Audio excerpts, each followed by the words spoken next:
Porque estaba bastante pendiente de intentar no hacerlo bien, o sea, de intentar no hacerlo mal, y tiene una presión asociada para un niño de 14 años que es muy elevada, pero que es verdad que al ser bueno los niños querían jugar conmigo y un poco me incluían dentro del grupo de amigos, entonces utilizaba el fútbol para que la discapacidad fuera secundaria totalmente.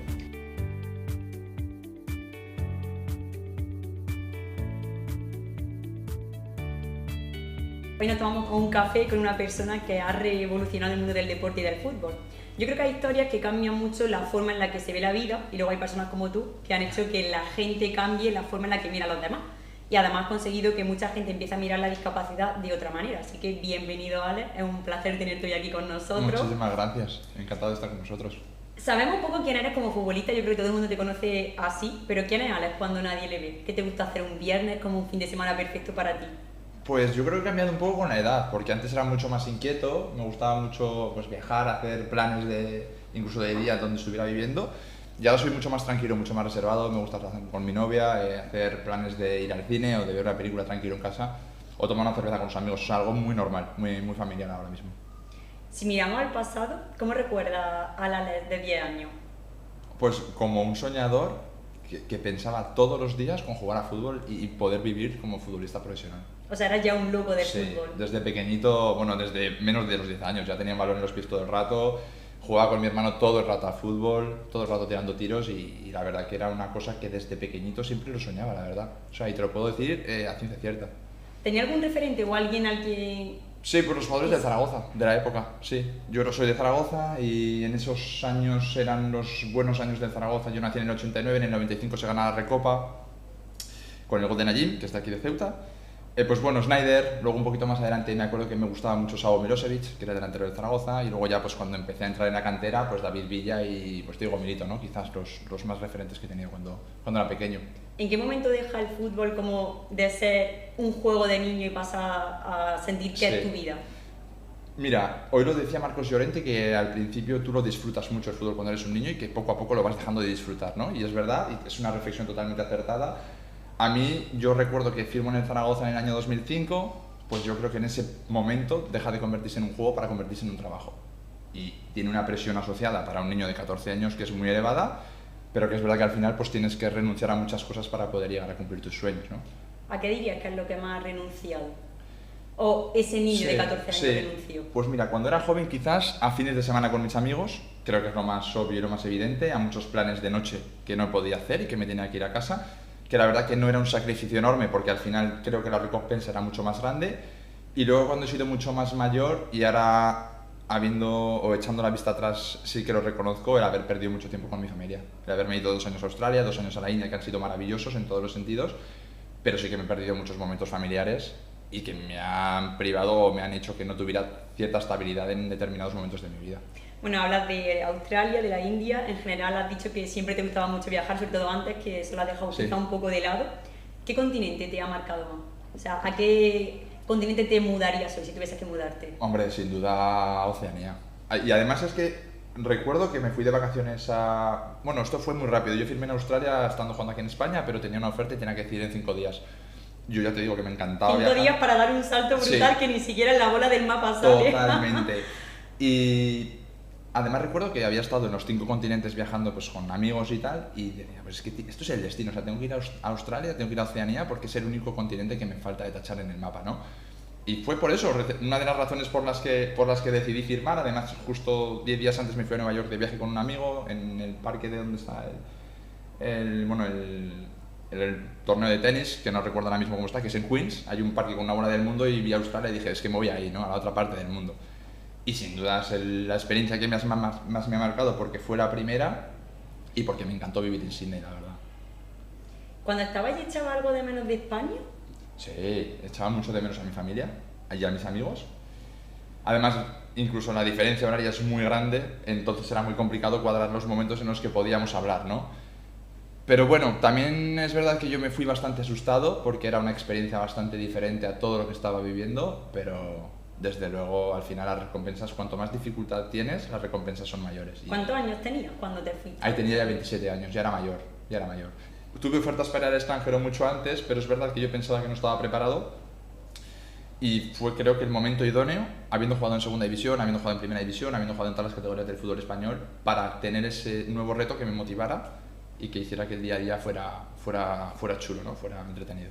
Y a nivel personal, ¿qué te enseñó ese cambio? Pues muchas cosas. La primera, a vivir en inglés, que era una de las cosas por las que yo me fui para mejorar el idioma y al final, pues bueno, sentía que incluso a nivel personal mi realización era mucho mayor porque vivía en inglés, ¿no? Y cosas que me asustaban, como una llamada telefónica antes de ir, al final era pues el día a día. Y en ese sentido creo que mejoré muchísimo. Terminé la tesis doctoral estando en Sydney, entre las temporadas vine a defenderla. Bueno, la verdad que fue perfecta a todos los niveles. Y unas amistades brutales que aún mantengo y que es lo que mejor te deja el fútbol, ¿no? Al final.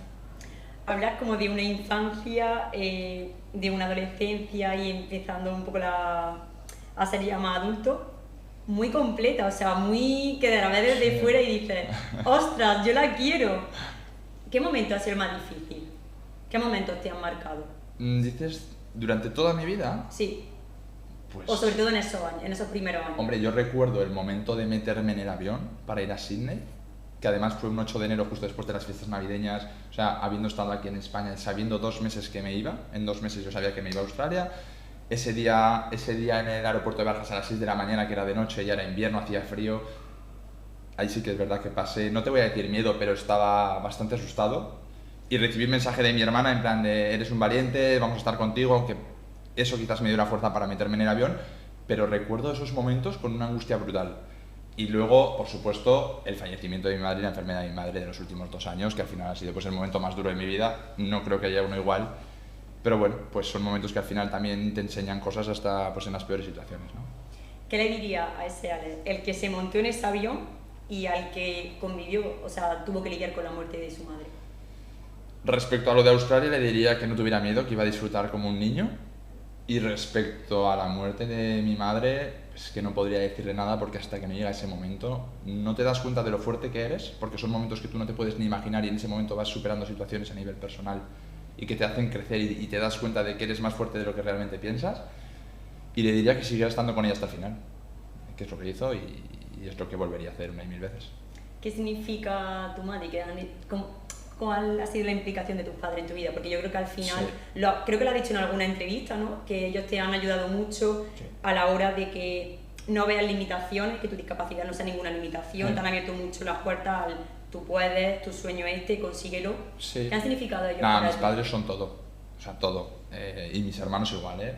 Además, yo creo que el tema de la igualdad con el resto de mis hermanos me ha hecho que yo tuviera una autoestima y una confianza desde pequeñito para intentar ser un niño como los demás, que era lo que quería. Yo jugaba con mi hermano y si él quería ser jugador yo me ponía de portero y no había ningún problema. Y luego mis padres al final nos han educado, bueno, es que tengo una familia que es maravillosa. Yo es verdad que siempre he estado muy apegado a mi madre desde muy pequeñito y que en el momento en el que yo nací mi madre tuvo una depresión. Entonces quizás le doy más importancia a eso, ¿no? Al que ellos hayan visto que haya podido ser, al final de todo, haya podido ser feliz. A mí me da igual haber jugado en primera, me da igual haberme doctorado, me da igual haber estudiado, viajado. Al final he sido feliz durante toda mi vida y eso creo que seguro que mis padres es de lo que más orgullosos están. Y también el mayor éxito tuyo, o sea, Sí. decir que has sido feliz, Sí. yo creo que no hay algo más a lo que pueda Sí, hay una frase en inglés que es living the life to the fullest y al final es que es verdad, ¿no? Yo creo que he exprimido la vida pues al máximo. Aún me queda mucho por hacer, por supuesto, pero lo que he podido vivir yo creo que lo he disfrutado de verdad. Yo creo que eso es muy importante, ¿no? Que siempre en la etapa en la que estemos sintamos que nuestra vida merece la pena, que la ha merecido, que que si hoy pasa algo, hoy se complica, mañana hay una puerta que se levanta, es como, soy feliz. Total, total. Yo ahora miro atrás y digo, es que no hubiera cambiado prácticamente nada de las decisiones que he tomado y todas las que he hecho y todo lo que he vivido, lo que he disfrutado, ha sido perfecto, la verdad. Y en tu infancia, bueno, me has comentado que eso, que en tu familia habéis crecido mucho en cuanto a la igualdad, que con tu hermano jugabas y eras portero. ¿Qué tipo de limitaciones has visto o con qué tipo de mirada has tenido que lidiar, sobre todo con niños, cuando eras más pequeño? Que quizás yo creo que es la etapa más complicada. Sí, justo. Bueno, a ver, al final yo siempre hablo de la normalización de la discapacidad o de la diferencia, ¿no? Y al final, cuando yo era pequeño, es verdad que quizás no se veía tanta discapacidad y quizás al principio pues impactaba mucho más.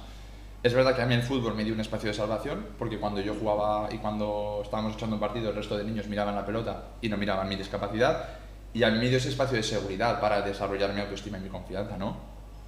Bueno, al principio pues obviamente es duro que los niños te miren así pero te vas acostumbrando, tus amigos ya lo normalizan y al final dentro de tu grupo de amigos no hay ningún problema. Entonces, pues en ese sentido, pues poco a poco pues creciendo a nivel personal también desde las dificultades. ¿Te ha frenado en algún momento esas miradas? Sobre todo cuando eres más pequeño. No, y te voy a decir por qué, porque al final yo cuando era pequeño lo único que quería era jugar a fútbol. Entonces a mí me daba igual que me miraban, porque cuando luego Tú jugábamos yo estabas era... jugando. Eso es.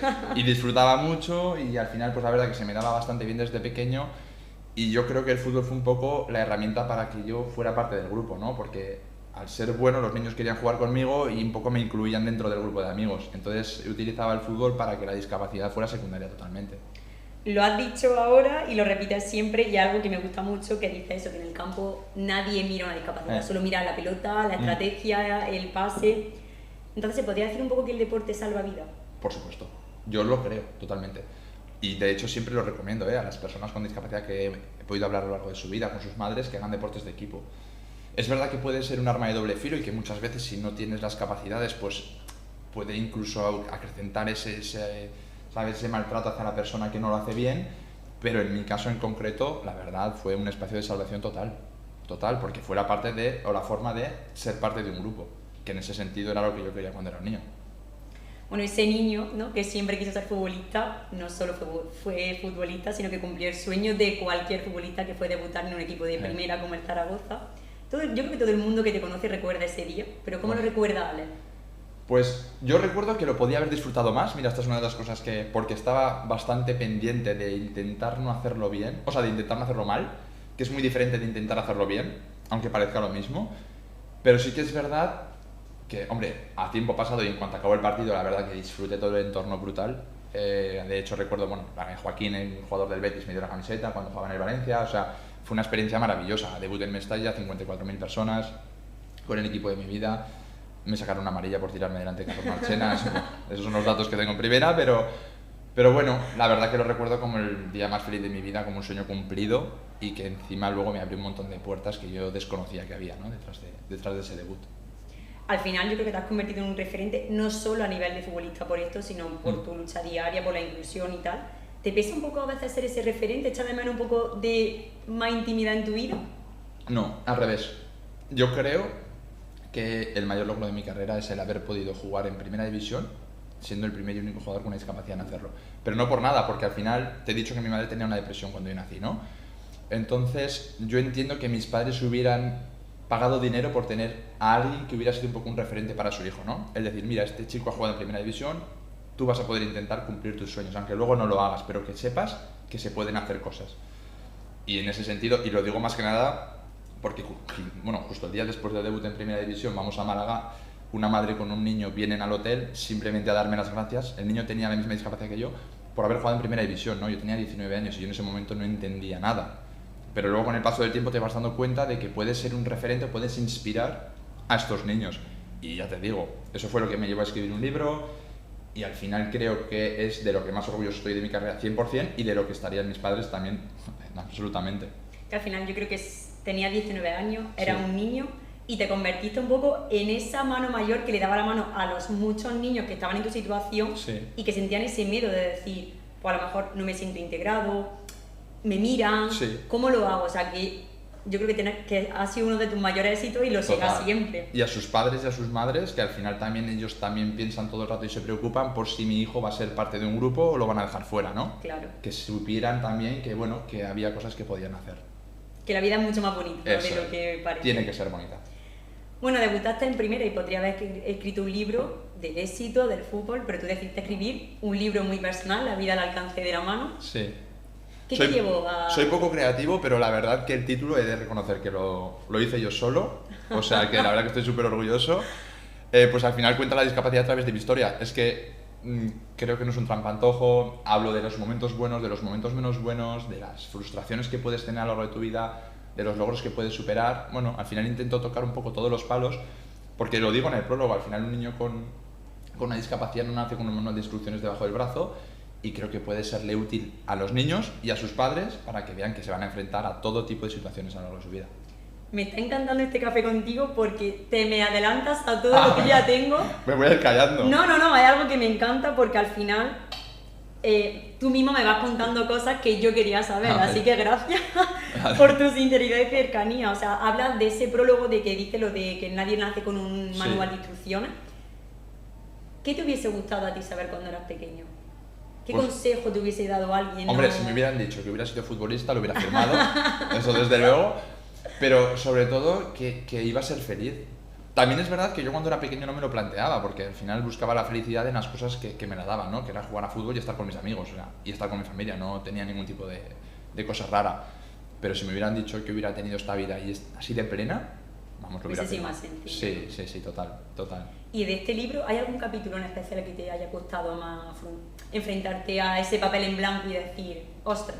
Bueno, quizás el prólogo, la verdad, porque un poco más adelante voy contando cosas que nunca había contado. Para mí escribir el libro tuvo un cierto efecto sanatorio, en el sentido de que yo iba contando cosas que no había contado nunca, ¿no? Y una que llama mucho la atención es que yo, por ejemplo, en Australia con 26 años aprendo a cortarme las uñas de la mano izquierda, que no lo había hecho nunca.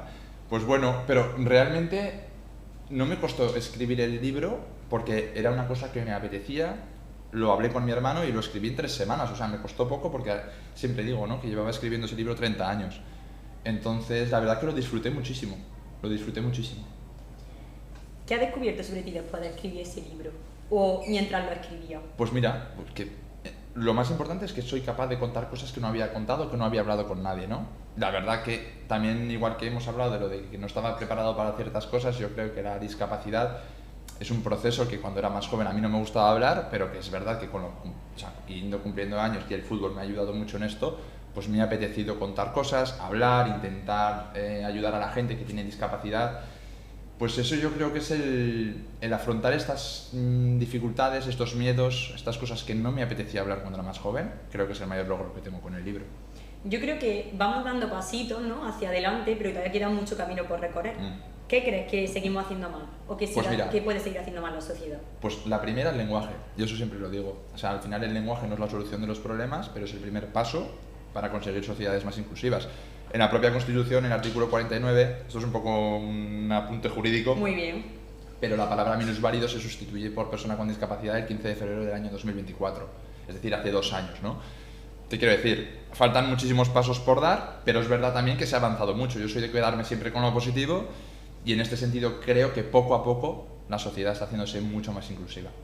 ¿Qué pequeño gesto crees que podemos hacer nosotros o puede hacer la gente que sea mínimo, pero que aporte mucho? Mira, te digo 2. El primero es la utilización del lenguaje correctamente, no hablar de minusválidos, porque yo creo que minusválido que no soy que nadie, no, digo en mi caso concreto porque soy una persona con discapacidad, de hablar de personas con discapacidad. Y en segundo lugar, por ejemplo, no ocupar las plazas de aparcamiento para personas con movilidad reducida, que yo no las utilizo porque no tengo derecho a ellas, pero es verdad que cuando veo que alguien las utiliza y no tiene la tarjeta, pues la verdad que a mí me sienta bastante mal, ¿no? Y son pequeños gestos que creo que había en Un una gesto sociedad. como muy cotidiano. Claro, muy cotidiano, porque yo creo que prácticamente todo el mundo lo ha utilizado para hacer una carga y una descarga, ¿no? Pero es que si en ese momento viene una persona con silla de ruedas, no puede descargar el coche, no puede montar una silla, pues a mí sí que me afecta un poco, la verdad. ¿Cómo crees que puede cambiar este aspecto en la sociedad respecto a este tema? La educación, yo creo que la educación es la solución de todos los problemas. Pero también es verdad que a corto plazo no lo vamos a conseguir, porque la sociedad pues necesita ahora una cierta implementación de valores que va a tardar un tiempo en que se pueda, ¿no?, que podamos tener o que puedan ser palpables. Yo creo que es la educación la solución de todos los problemas. En el deporte yo creo que también se ve mucho que los niños quizás son las personas que más normalizado lo tienen, más que los adultos, yo creo. Sí, a ver, muchas veces, de hecho ahora estamos dando una serie de talleres con la liga y hablamos con muchos concejales de deporte, nos cuentan los problemas que hay de las familias en los campos municipales. O sea, y realmente deberían pensar que el niño está para jugar, que lo dice la propia palabra, jugar a fútbol, ¿no? Para disfrutar, no sé. Yo siempre digo lo mismo, al final, de un equipo profesional que vayan a llegar a primera división, de un cadete, es que igual hay uno o ninguno, lo más normal. Que es muy difícil ser futbolista profesional, ¿no? Entonces, en ese sentido, creo que los padres y toda la sociedad deberíamos tener el pensamiento de que los niños cuando juegan a fútbol tienen que disfrutar. Que al y no final generar, es el objetivo. eso es, no generar esa presión añadida que al final puede llevar a pues, faltas de respeto o cosas peores, ¿no? Bueno, he venido varias veces a Ceuta, Sí. tanto en la ruta de la inclusión, ahora en esta semana he estado compartiendo campamento con los niños de la de Ceuta. ¿Qué tiene de especial este club para ti? Pues mira, el club no lo conocía, por supuesto. No conocía Ceuta, vine hace 2 meses, me encantó, la verdad, cómo me trataron desde el primer momento.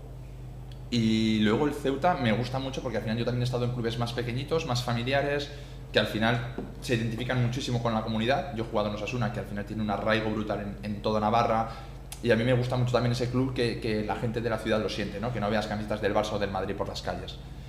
Y la verdad que me ha encantado cómo me han tratado, lo primero, porque es una familia realmente, y lo segundo, bueno, ahora que ha bajado el Zaragoza de segunda división, pues tendré que animar al Ceuta a morir este año. ¿Cómo crees que balance harías de la temporada que ha hecho la Hombre, Ceuta? pues sobresaliente, absolutamente. Pero no esta temporada, desde las últimas 3, ¿no? De hecho, creo, y el otro día lo decía Gilmarín en referencia al Atleti, que muchas veces creces deportivamente más que de forma corporativa, y creo que el Ceuta le faltan pasos a nivel corporativo, pero porque es que a nivel deportivo ha sido brutal. Nadie se lo podía esperar. Creo que esta temporada va a ser más complicada que la anterior, porque la primera quizás con la inercia lo tienes más sencillo, ahora ya te conocen. Es verdad que juegas con el hándicap de los viajes aquí, porque al final tener que venir a jugar es bastante complicado. Pero bueno, ojalá hagan otro buen año y poco a poco se vayan estabilizando y puedan intentar luego mirar para cotas más altas. Que al final, cuando estábamos en tercera, tampoco nadie pensaba que pudieran jugar en segunda, ¿no? Sí, yo creo que ese es el principal objetivo de este año, ¿no? Que se mantenga, que la ciudad siga con esa ilusión, con ese arraigo con ellos. Y bueno, en estos campamentos, cuando vienes y compartes tanto tiempo con los niños, ¿qué aprendes de ellos? Bueno, los niños siempre te enseñan cosas. Lo primero, me encanta haber vuelto a recuperar un poco esa ilusión por jugar a fútbol. Porque me retiré hace un año, he jugado 2 partidos benéficos, me han ofrecido muchísimos partidos, incluso equipos, firmar en algún equipo. Y es que realmente no me hacía ilusión. Y el poder jugar con niños, poder entrenar, ver cómo ellos tienen esas ganas, ese sueño de poder llegar a ser un día futbolistas profesionales, al final eso te lo hacen recuperar, ¿no? Has vuelto a ser ese niño, ¿no? Bueno, en cierta medida sí, y la verdad que me encanta. Y luego la alegría que tienen, que al final tienen una ilusión, una energía que es brutal y al final también te lo contagian. ¿Crees que se necesitan en el deporte más tipo campamentos y más actividades como lo de la ruta de la inclusión en general? Total. Al final el deporte, y siempre digo una frase que es jugando se aprende mejor. Tú a un niño, si le vamos a hablar y le habla un futbolista, le puede contar la historia que quiera. Total. Tiene un poder de llegada brutal. Entonces tenemos que intentar aprovechar ese poder, la gente que juega fútbol ahora, para intentar hacer una sociedad mucho mejor. La Fundación del Ceuta está trabajando de forma maravillosa y esto sí que lo digo porque lo sé.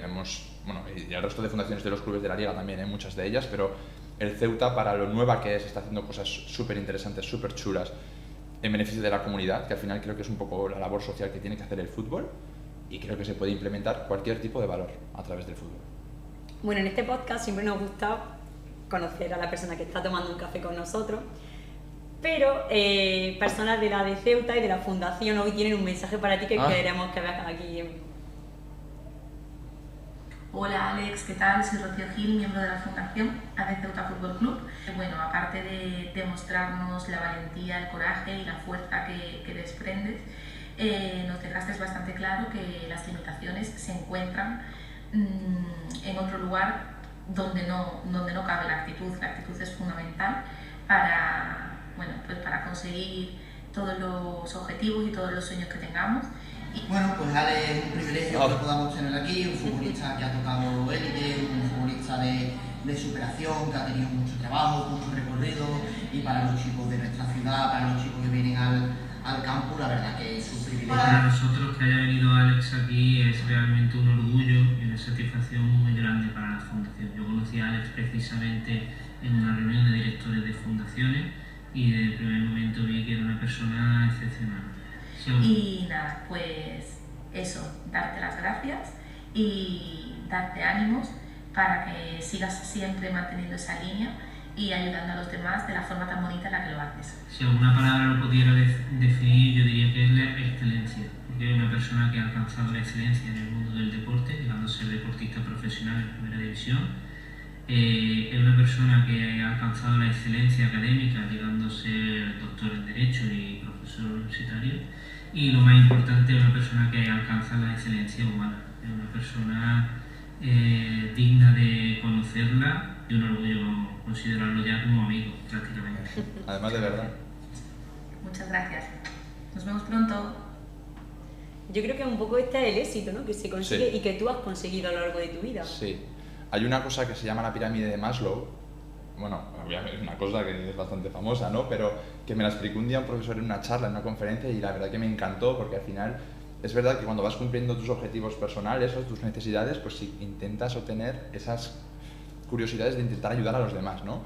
Y yo creo que estaba un poco en ese punto, con escribir el libro, con las formas que iba cumpliendo, iba debutando en primera, bueno, ya debuté en primera, ahora quiero jugar en segunda, juego en segunda, bueno, y luego ya necesitaba esa necesidad de intentar ayudar a los demás.